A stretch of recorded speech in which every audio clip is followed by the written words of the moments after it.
আরে দীপক জি, এটা অনেক বড় বাংলো। চাচাজির এরকম অনেক বাংলো আছে এবং আমরা আমাদের বাজেটের মধ্যে বাড়ি না পাওয়া পর্যন্ত এখানে থাকব। মামার সাথে কথা বললাম, আমি তাদের বলেছিলাম যে আমাকে এই শহরে পোস্ট করা হয়েছে, তাই তিনিও অনড় হলেন। আমার সাথে এই একই থাকবে, আমরাও সুযোগ পেয়েছি। আপনি জানেন যে আমার কোন স্থায়ী চাকরি নেই, আগে বাসা নিলে সমস্যা হবে। তোমার চাচা খুব বুদ্ধিমান মানুষ না হলে এত দামি শহরে থাকতেন। বিনা পয়সায় আমাদের বাড়িতে কেউ রাখবে কেন? তুমি একদম ঠিক বলেছ, তাই ভালো করে শোনো, কথা দাও চাচাকে কখনো অভিযোগ করার সুযোগ দেবে না, যতক্ষণ না ভালো ভাড়া বাড়ি পাওয়া যায়। আপনি নিশ্চিন্ত থাকুন এবং আপনার কাজে মনোনিবেশ করুন। আর যাই হোক, ছোটবেলা থেকেই আমাদের জামা কাপড়ের ইচ্ছা ছিল যে আমরা বড়দের সেবা করি। এই কথা বলে তুমি আমার দুশ্চিন্তা প্রশমিত করেছ। চলো আসো না।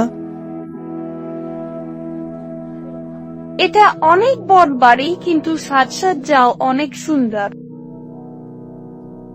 চাচা চাচা চাদর।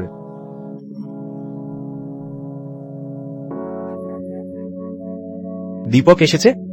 রাম চ্যাটার্জি, সুখী হও, সুখী হও। আপনাদের দোয়া রইল। আরে, আমার আশীর্বাদ সবসময় আপনার সাথে আছে। চাদর সাহেব, এটা আমার স্ত্রী শুনাই না। আরে রে রে, খুশি হও।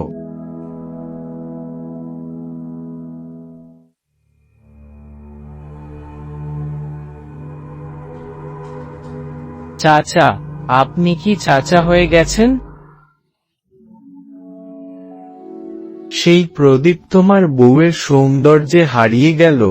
তুমি খুব ভাগ্যবান, এমন সুন্দরী বউ পেয়েছ। তার নাম কি? হ্যাঁ, আমাদের নাম শোনা না। বাহ বাহ, শুনয় না, খুব সুন্দর নাম। তোমার বাবা মা তোমাকে খুব সুন্দর নাম দিয়েছে। হ্যাঁ, আমাদের ঠাকুরমা এটা রেখেছেন। আচ্ছা, দিদিমণি লিখেছেন। তিনি নিশ্চয়ই খুব জ্ঞানী।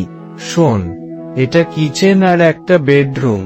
এটা তোমার জন্য আর ওটা আমার বেডরুম। তোমরা ক্লান্ত হয়ে এসেছো, যাও বিশ্রাম করো। না কাকা, আমরা শুধু ব্যাগ রেখে আসব। আচ্ছা চাচা, শুনে না খুব ভালো চা বানায়। ভালো, তাই না? তবে আপনি এটি পছন্দ করবেন। ওহ, এটি একটি খুব ভালো জিনিস। আজ আমাদের ভাগ্যে বউয়ের হাত থেকে চা পান। বাহ, কি কৌশল মনসুখলাল।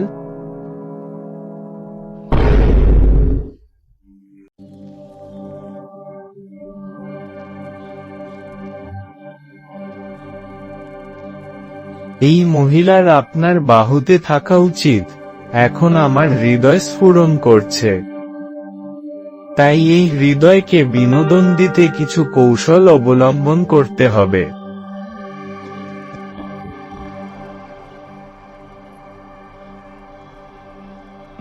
বাহ, দীপক ঠিকই বলেছিল, এটা জাদু।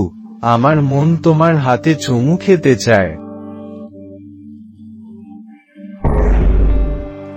এখন যে চাচা একটু রসিক, তার কথায় কিছু মনে করবেন না। আরে দীপক নইস, তুমি কাল তোমার ডিউটিতে জয়েন করবে, তাই না? হ্যাঁ চাচা, আমি কাল থেকেই জয়েন করব। এখনো পার্মানেন্ট নই, তবে 2-3 মাসের মধ্যেই পার্মানেন্ট হয়ে যাব। এরপর অনেক ভাড়া ছিল। বাসাও, কি কথা বলছো? আমার এত বড় বাংলো আছে। আমি কোন পরিবারে থাকি? আমি একা থাকি। আরে তোমরা এখানে আমার সাথে নইস থাকো। পুত্রবধূ কেন? হ্যাঁ, আপনি আমাদের একটি মহান উপকার করবেন। আরে এত দূরে দাঁড়িয়ে আছো কেন মা? আমার যেতে হবে। ইউসে বাই। আরে আসুন, এখানে লজ্জা পাবেন না। আমার কাছে বসো। ভালোবাসা দিয়ে বাসের খাবার দাও। আর কি?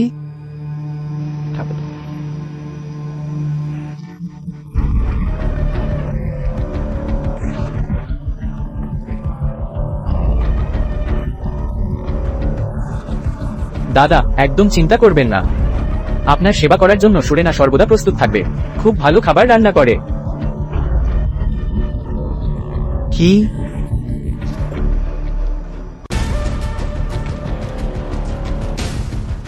তাহলে আমাকে এভাবে টেনে আনলে কেন? তোর মামা, তোর চাচা আমার কাছে অদ্ভুত স্বভাবের মনে হয়।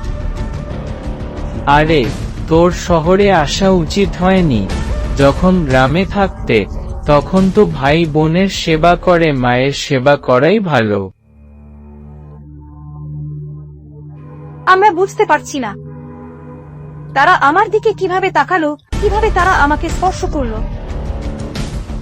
একজন শ্বশুর কিভাবে তার পুত্রবধূকে এভাবে স্পর্শ করতে পারে? দেখো, আমি আর এ নিয়ে তর্ক করতে চাই না। তুমি জানো, এই বাড়িতে থাকা আমাদের বাধ্যতামূলক। শহরে বসবাসের খরচ কত?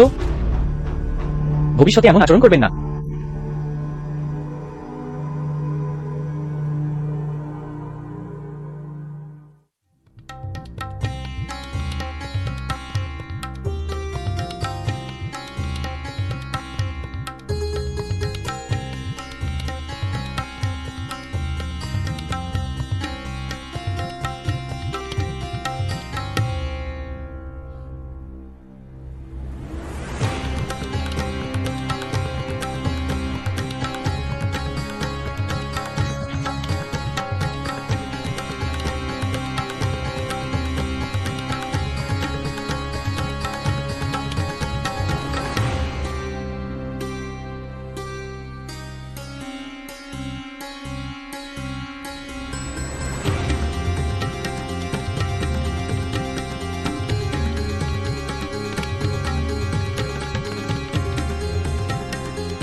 শ্বশুর, আপনি এখন এখানে? আমি এখানে কিভাবে এলাম? আমি অনেক বড় ভুল করেছি। পুত্রবধূ, আমি তোমাকে বলতে ভুলে গেছি যে আমার ঘুমানোর অভ্যাস আছে। এখন তাহলে? তুমি জানো এটা আমাদের ঘর, তাই না? হ্যাঁ পুত্রবধূ। আমার এই অসুস্থতার কারণে মানুষ অনেক ভুল বোঝে।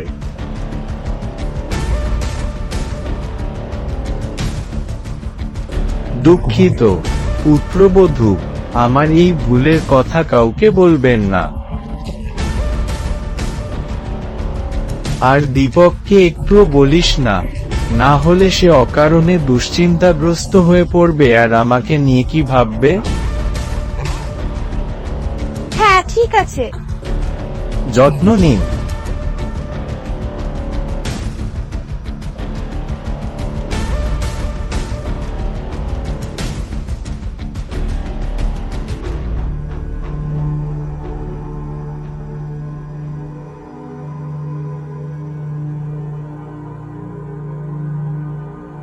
হয়তো এত সহজে নয়, তাই কিছু ধারণা তৈরি করতে হবে।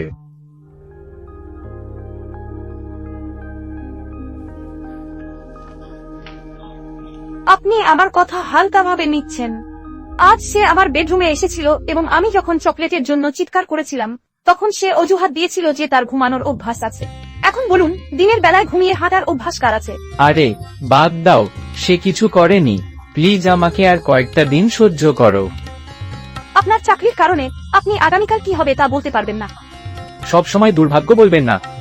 একটি ভালো জীবন পেতে আপনি জানেন যে আপনাকে কতটা সংগ্রামের মধ্য দিয়ে যেতে হবে, আপনাকে কোন পর্যায়ে যেতে হবে।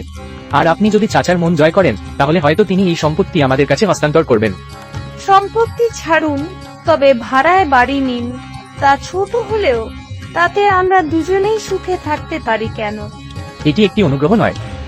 বাধ্যতামূলকভাবে একজন ব্যক্তিকে কারো না কারো কাছ থেকে সাহায্য নিতে হয়।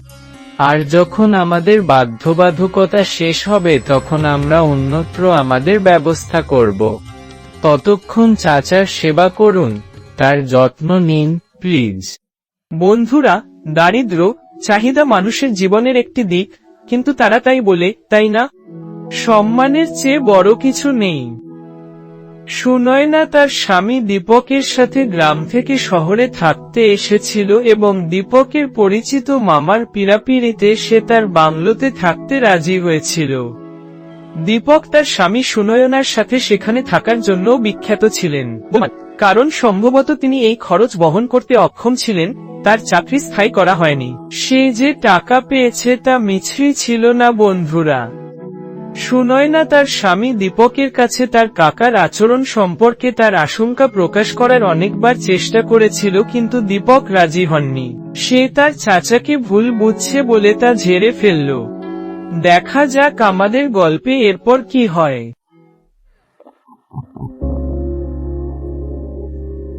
ব্যাগ তৈরি করা হয়েছে। প্রদীপ তুলুন এবং চিয়ার্স দিন। কিন্তু চাচা নইস। আমি মদ খাই না।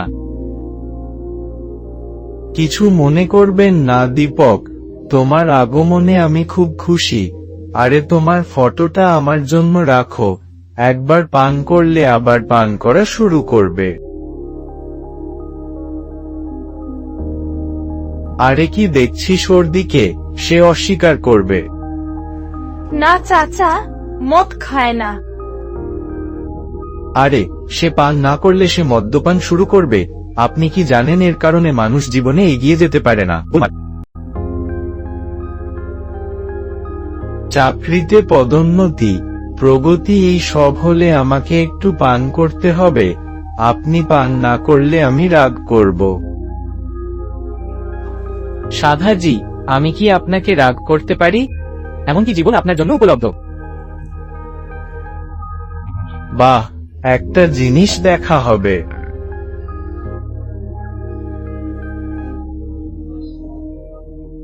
চাচাদি, এটা খুব তেতো। আরো পান করুন এবং তারপর এটি খুব মিষ্টি স্বাদ হবে। গোলমাল।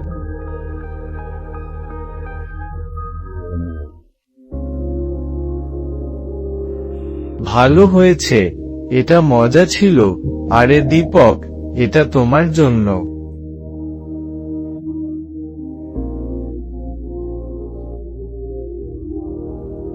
যত খুশি পান করুন।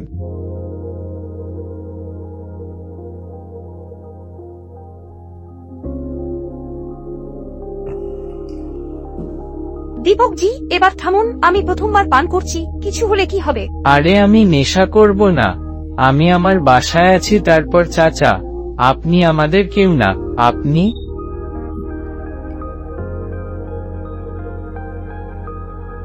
প্লিজ থামো, এখন বেশি পান করলে নেশা হয়ে যাবে। আরে খাইলে আমার কিছু হবে না, কিন্তু কবে বানাচ্ছিস? আর যদি তুমি আমাকে নিয়ে এত যত্ন কর, এখান থেকে চলে যাও। নেফো, আমাকে করতেই হবে। দীপক, তোমার জন্য আমার মনে হয় তোমার আসা উচিত।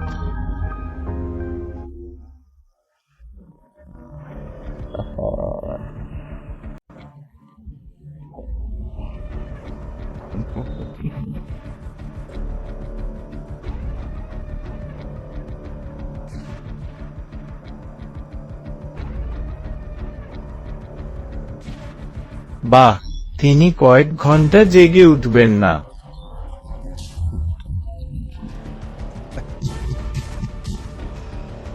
এই সুনয়না,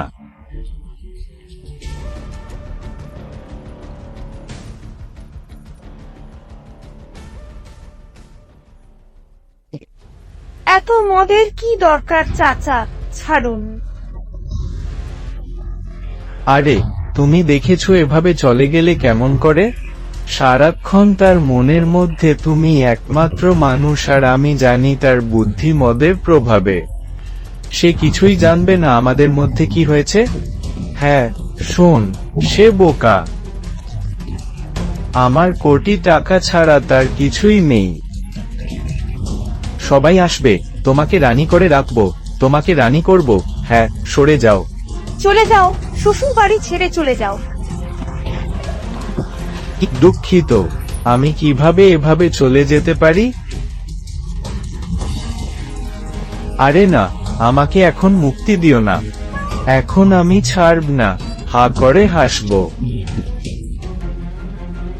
হ্যাঁ কাকা, কাকা, দীপক, দীপক।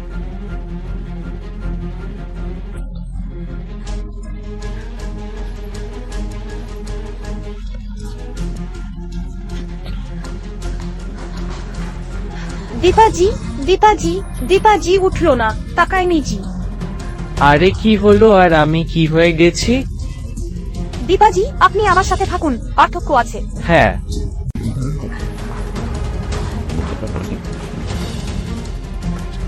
আমাকে কোথায় নিয়ে যাচ্ছেন? চাচা, দেখুন কি হয়েছে, আপনার জেদের কারণে কেউ আমাকে চুদেছে। কি চাচা?